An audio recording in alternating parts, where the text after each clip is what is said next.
Dans cette vidéo, je vais partager avec toi 3 secrets sur l'argent que j'aurais aimé apprendre quand j'étais encore un petit garçon. Parce que si je les avais appris, j'aurais été millionnaire en euros avant 30 ans. Et d'ailleurs, si tu les appliques demain à tes enfants, ils le seront avant 30 ans. Reste donc jusqu'à la fin parce que je pense que tu vas apprendre des choses très basiques, très simples, mais qui peuvent révolutionner la vie de ton enfant. Je te montrerai aussi comment tu peux les lui apprendre de manière pratique.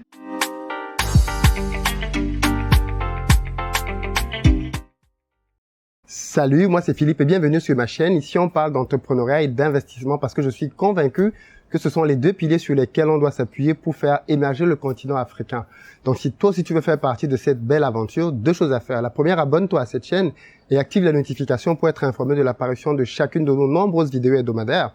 La deuxième, va dans la barre de description, clique sur le lien pour recevoir le petit livret que j'ai écrit intitulé 10 bonnes raisons de devenir entrepreneur. C'est un petit livret qui se lit rapidement et qui va te permettre de te bâtir un bon mindset pour t'aider à te lancer dans les affaires. Alors, petit rappel, si tu n'as pas encore pris ta place, dépêche-toi parce qu'on n'a plus beaucoup de place. On reprend nos formations en présentiel très bientôt. Le 31 août, on est à Paris. Le 7 septembre, on est à Montréal, au Canada. Le 21 septembre, on est à Douala, au Cameroun. Abidjan, Libreville, Dakar, préparez-vous, les dates vont arriver très bientôt. Donc, si tu veux avoir le programme de la journée et surtout réserver ta place, tu vas dans la barre de description. Je pense qu'on est d'accord pour dire que tous les parents veulent voir leurs enfants heureux. Et c'est ton cas très certainement, toi aussi, si tu as déjà des enfants ou si tu comptes en avoir demain. Le problème, c'est que la plupart des parents pensent généralement au système de l'école pour permettre à leurs enfants d'avoir une belle vie dans le futur. En tout cas, c'est ce dans quoi mes parents ont misé. Et c'est ce dans quoi je vois beaucoup de parents aujourd'hui continuer de miser. Alors qu'en réalité, si tu apprenais à ton enfant dès le bas âge les principes financiers, il y a de très fortes chances qu'il serait devenu millionnaire très très rapidement.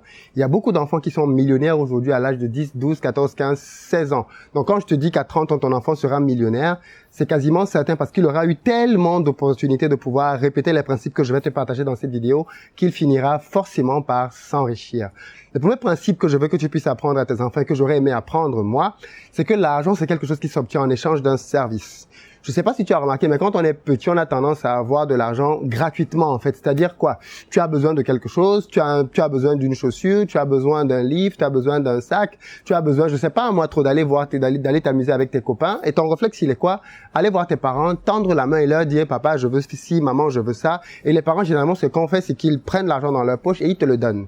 Quand on procède ainsi, bien évidemment, qu'est-ce qui se grave, qu'est-ce qui se marque dans la tête de l'enfant? Eh bien, certainement que l'argent, c'est quelque chose que tu peux avoir en demandant simplement. Donc, du coup, bien évidemment, tu es en train de lui donner une très fausse information par rapport à la manière de pouvoir gagner de l'argent.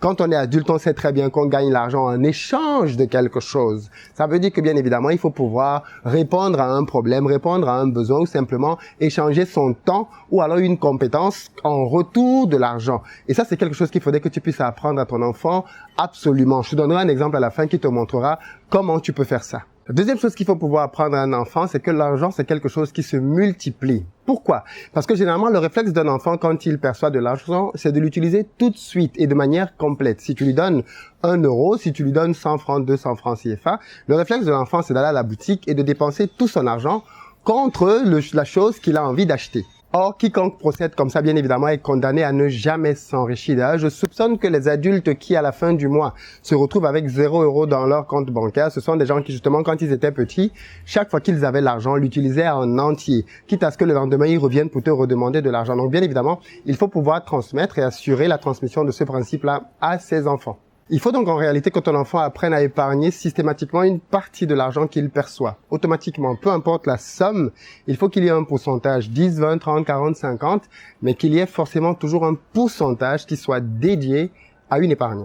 Le troisième pilier, c'est peut-être le plus important, c'est qu'il faudrait lui apprendre que l'argent justement que l'on a épargné, il faut pouvoir le réinvestir. Oui, parce que c'est bien d'avoir une tirelire et tu as plein d'enfants qui ont des tirelires. Et c'est beaucoup de parents d'ailleurs, quand ils donnent des tirelires à leurs enfants, ils pensent qu'ils ont atteint le sommet, le Saint Graal. Mais qu'est-ce qui se passe souvent avec cette tirelire-là? En fait, cette tirelire, c'est juste une caisse dans laquelle on prépare une future dépense. C'est-à-dire que l'enfant va économiser, garder de l'argent dedans, 100 €, 200, 300, 400, 500, parfois même ça arrive à 1000 €, et un jour, on casse la tirelire et on se fait plaisir. On achète X, Y, Z, quelque chose qui va faire vraiment plaisir à l'enfant, qui coûte un peu cher. Alors, bien évidemment, cette mentalité-là, c'est une mentalité qui est très négative, parce que tu n'as pas appris à l'enfant, effectivement, comment multiplier l'argent. Tu lui as appris, effectivement, comment le garder, mais pas comment le multiplier. Or, pour devenir riche, forcément, il faut apprendre apprendre à multiplier l'argent. Et c'est donc, bien évidemment, là que tout se joue. Comment est-ce que tu apprends à un enfant à multiplier de l'argent? En lui donnant de pouvoir faire des business. C'est-à-dire que dans l'argent qu'il a pris, dans l'argent que tu lui as donné à la base, par exemple, tu peux l'aider à lancer ce petit business-là. Prenons un cas de figure très simple, le ballon. Les enfants aiment beaucoup jouer au ballon en Afrique. Prenons le cas de l'Afrique parce que en Europe, c'est un peu plus difficile. Un ballon coûte un peu cher. En Afrique, un bon ballon. Et une chose qu'un enfant pourrait simplement faire, c'est louer l'utilisation de son ballon. Oui, simplement. Il peut avoir un ballon avec lequel il joue, et un autre ballon qu'il loue aux gens qui veulent aller jouer sans lui. Chaque joueur veut, par exemple, doit lui donner une petite somme, que ce soit 10 francs, 15 francs, 25 francs CFA ou 15, 50 centimes. Mais en tout cas, qu'il ait l'habitude de savoir que lui, il peut avoir quelque chose que les autres vont pouvoir payer ou louer pour avoir à leur disposition. Ça peut être un ballon, ça peut être un vélo, ça peut être un tout autre objet qu'il a et qu'il peut mettre en location pour d'autres personnes. Une autre manière de pouvoir apprendre ça à ton enfant, c'est de lui faire comprendre que quand tu gagnes de l'argent, justement, une partie de cet argent-là doit pouvoir te resservir à pouvoir l'injecter dans quelque chose. Donc, prenons le cas effectivement de l'enfant qui a, par exemple, acheté un ballon. Il peut, par exemple, avec le ballon qu'il a, avec les bénéfices qu'il a acheté, parce que c'est là que le bas blesse. Quand l'enfant a commencé à gagner de l'argent avec le ballon, qu'est-ce qu'il va être tenté de faire? L'argent qu'il va gagner va être tenté de le manger, d'acheter des friandises. Et c'est là qu'il faut lui apprendre justement la notion de quand tu gagnes de l'argent avec un investissement, qu'est-ce que tu en fais?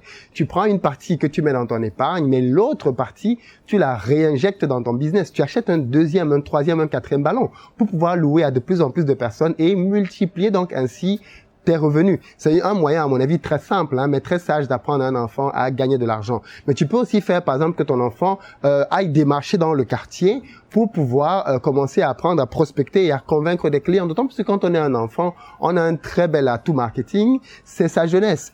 Très peu de personnes ont le courage de refuser un produit qui est vendu par un enfant. Et comment est-ce qu'un enfant peut donc en profiter? Très simplement, tu peux aller dans ton quartier, tu repères les produits qui ont l'habitude d'être utilisés quotidiennement dans des maisons. Par exemple, je sais pas moi, du papier hygiénique, du savon, de la pâte dentifrice. Et avec le budget que ton fils a, il achète du savon, il achète de la pâte dentifrice, il achète, je sais pas moi, papier toilette. Et il va prospecter dans les différentes maisons en disant, écoutez, moi, ce que je vous propose désormais, c'est de pouvoir vous livrer du papier toilette tous les mois. Alors, bien évidemment, au début, les gens vont probablement rigoler en se disant, mais c'est quoi cet enfant et tout? On va pas le prendre au sérieux. Et on va quand même acheter. On va acheter parce que bon, il faut quand même l'encourager. Et dans son discours commercial, il n'a pas hésité à dire, en achetant ces papiers hygiéniques, vous allez pouvoir effectivement ne plus avoir besoin de vous déplacer. Mais en plus, vous allez pouvoir encourager un jeune garçon ou une jeune fille. Et quand les gens entendent ça, forcément, ils sont touchés et ils ont envie de pouvoir acheter. Bien évidemment, c'est un atout marketing. Qu'est-ce que tu crois d'être jeune? C'est pareil quand les gens veulent vendre des produits, qu'ils mettent des belles femmes à côté. Ils se servent de la beauté de ces femmes-là comme un appât. Mais l'enfant aussi, excusez-moi, il doit se servir de sa jeunesse comme un atout marketing pour pouvoir vendre. Donc, il doit aussi apprendre du fait que chaque personne à un niveau donné dans sa vie a un atout, peut avoir plusieurs atouts marketing à sa disposition dont il doit se servir. C'est normal que quand quelqu'un veut vendre un produit, enfin normal, ça dépend de quel temps se place, mais quand mettre les atouts en avant pour pouvoir attirer des clients. Donc, ce sont les différentes leçons que tu peux apprendre à ton enfant et en plus au travers de différentes mises en pratique. Crois-moi, n'essaie pas de te dire, et c'est ça qui va bloquer certains parents. Oh, mais les gens vont penser que si mon enfant vient leur vendre du papier toilette, alors on est pauvre chez nous. Non, tu n'as rien compris en fait. Si le papier toilette pour toi, c'est pas quelque chose d'assez noble, trouve un autre produit. Mais permets à ton enfant d'être confronté à ce genre de difficultés. Permets-lui de pouvoir... Et puis pour un enfant, ça ne le gêne pas. Ça ne gêne pas un enfant d'aller aborder un adulte pour lui parler. C'est souvent nous, les parents, qui pouvons être gênés ou se dire non, mon enfant n'a pas fait ci ou ça. Considère que c'est l'école de la vie que tu es en train de lui donner. Considère que dès le bas âge, tu es en train de bâtir en lui des fondations qui vont l'aider pour toute sa vie demain. Tu connais le nombre d'adultes qui ont du mal à parler en public? Le nombre d'adultes pour qui c'est impossible de se tenir devant une caméra, de parler devant même 3-4 personnes, devant un inconnu, tu crois que tout ça vient d'où? Ce sont des choses qui ont été bâties depuis petit, malheureusement, et puis qu'on a gardé, conservé jusqu'à très tard. Tu peux complètement décomplexer ton enfant par rapport à ce genre de choses et lui apprendre des leçons qui vont lui être utiles dans la vie. Parce que si un enfant, dès le bas âge, moins de 10 ans, apprend à vendre des petits produits, à avoir des bénéfices, à épargner une partie de ses bénéfices et à réinjecter le reste pour pouvoir faire agrandir son activité, crois-moi, cet enfant est parti pour être millionnaire très, très, très rapidement. Parce qu'en plus, comme il est jeune et qu'il a un enfant, son cerveau est encore juste hyper imaginatif et il va pouvoir penser aux choses auxquelles toi et moi, adultes, on ne pense pas du tout. Parce que nos cerveaux, malheureusement, on a contribué à tuer notre imagination dans le système académique classique. Donc, voilà un peu ce que je voulais te partager. Dis-moi ce que tu en penses dans les commentaires. Quels autres moyens peut-on disposer pour pouvoir inciter les enfants à devenir riches demain On en a besoin clairement parce qu'aujourd'hui, nous sommes à une croisée des chemins vis-à-vis de notre continent. Et si on veut que les choses avancent, si on veut que l'Afrique aille un peu plus loin, on a besoin de transmettre une bonne éducation financière à nos enfants.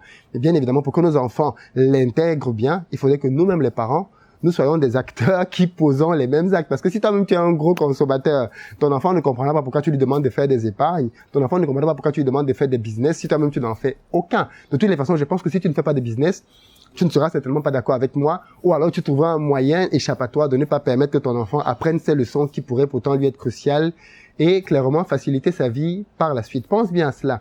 Personne ne sait combien de temps il sera sur cette terre.